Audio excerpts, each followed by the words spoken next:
Are you feeling frustrated, confused, discouraged? Influencers trying to tell you you need to do this, do that, selling you all these plans, supplements, apps, shortcuts, but you're not seeing any progress. Well, this is something they don't want you to know. And what I've noticed is not many influencers talk about this. I think it's starting to get more traction now, but as a beginner in 2025, it's daunting. I know it's not easy to decide who's correct, who's not correct, who do I follow, who shouldn't I follow. Um, so let me tell you the thing you need to make sure that you progress now, and that's consistency. Yes, it's not easy. I'm not saying it's easy to be consistent, but the advice itself is simple. You don't need anything fancy. You don't need a fancy program. You don't need a fancy app to tell you what you need to do. You just need to stay consistent, be disciplined, and keep going. Even if you think you're not making any progress, as long as you show up, especially as a beginner for the first year, if you show up 3 or 4 times a week at the gym, you should be making progress. Now, obviously, um, a lot of people do still show up and don't make progress. And that's why it's really important to not only be consistent and disciplined, but also to make sure that you are progressing. And this is a simple phenomenon. It's called progressive overload. If you've already heard of that term, that's great. If you haven't, what it simply means is just adding stuff to the bar or reps. I'm oversimplifying it, but all you need to know is either improve on weights, reps, or sets. So you could argue, generally speaking, the more you do, the more you're going to progress. Now, there's obviously a lot more other things you'll need to consider when it comes to progressive overload, and I will show you that throughout this channel on how to make sure you are progressively overloading over time.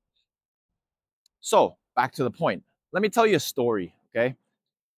I'm a coach. I've been a personal trainer for 6 years now. I've been weight training for 14 years, on and off, because I still did it even during the off times, but I was focusing on martial arts. So for those of y'all who don't know, I did martial arts for 5, 6 years. I still do it now, but for fun. And at one point, I fought a few amateur bouts. So weight training was kind of put onto the side. I still did it, but the focus wasn't to try and build muscle. Now, obviously, I'm here to teach you how to build a better physique and the physique that you want. But here's the story. So my first job, I was working at Pure. It's a big chain. I know there's one in the UK as well, but it's completely separate. And I'm based in Hong Kong, so there's a Pure Fitness. And for those of you who live in Hong Kong, will already know. And my boss, because I didn't really sell big packages, I only sold really small ones. And my boss would always be like, "Why are you selling such small packages?" And I said, "Look, I don't want to force people to train. And if they want to train with me, then sure, by all means." But I remember when I was training my clients, I would tell them everything I knew. If they had any questions, anything they needed help on, I would always help.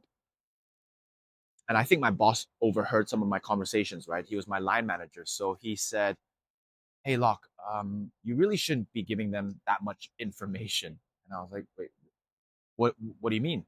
And he said, "If you keep giving them so much information, then they won't need you anymore. Then they're not going to keep buying packages." And at the time, I was new to the industry, so I was like, "That's interesting. Never really heard that one before, but I can see the rationale behind it."